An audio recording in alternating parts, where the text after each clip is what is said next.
What does the price increasing in all of these consumer items, what does it have to do with the increase in mortgage interest rates? That's a great question. But the easiest way that I process it in my mind is to think about the cost of money over time.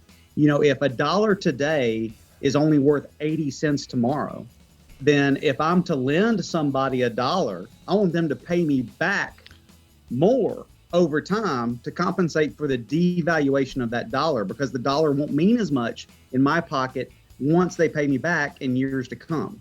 And the same principle applies to mortgages. When a borrower is paying us back over 30 years, then the industry, the people who buy and securitize mortgages, needs a higher rate of return on that money to compensate for the devaluation of the dollar, that dollar not being worth as much. So would it be safe to say that interest rates in the last 60 days have gone up a point to a point and a half?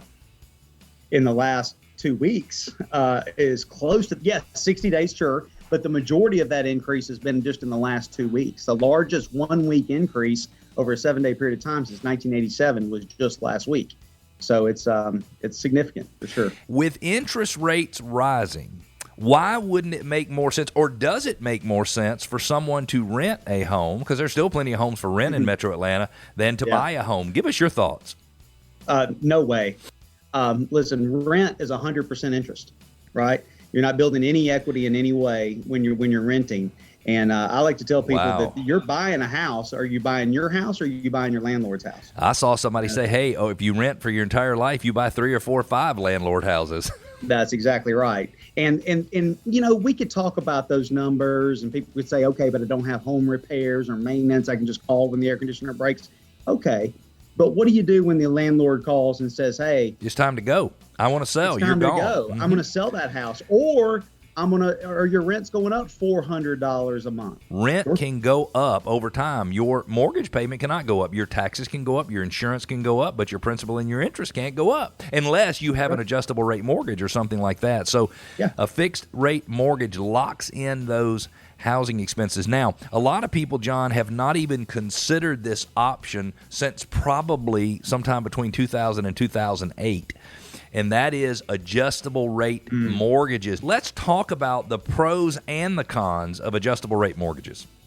Yeah, well, the pros is you're going to get a much lower interest rate than a 30-year fixed, right? So, and in today's world, what we're talking about is a hybrid adjustable rate mortgage is the term we like to use, because it is fixed for a period of time. Oh, got it. Okay, so that's a good point, because when I say adjustable rate mortgages, people might think about something that could adjust every month from the very first month. Yeah, from day one. But these mortgages are fixed for like 3 years or 5 years or 7 years or 10 years. I don't know what the time frames are. Yeah, and in the current climate, the ones we're talking about, the ones that really make the most sense with dollars when you do the math, is the 7 and 10 year options. So something that's locked in for 7 years or 10 years. Just depending on what fits the borrower's needs the best. But the advantage, lower rate. You're going to save a ton of interest over that 7 or 10 year period of time. And we love to illustrate that for buyers so they know exactly what those savings are. Disadvantage, if it is your forever home, if you're confident that you're going to be there and you don't have the capacity to pay extra towards your principal, you know, that's not something that's in your financial plan, so that you may hold that mortgage for longer than 10 years. You may want to think about the 30-year fix just to provide the security that your payment wouldn't go up over time. There are some interest rate caps, I believe, in some of these ARM products, meaning it can increase, but only a certain amount per year and only a certain amount over the life of the loan. Is that correct? Yeah, that is correct. We always want to have some safety nets in there so that we can explain to the borrower exactly what their worst case scenarios might be once the interest rate does start changing at the end of the fixed term. So again, back to the 10 years, you're guaranteed the rate for 10 years. At the end of that 10 years, it would be typical for that interest rate to be able to change as much as 5 percentage points at one time. Okay. So that would be the big change right at the end of 10 years, kind of resetting the mortgage to the current market, if you will. Yep. But that's also the lifetime cap.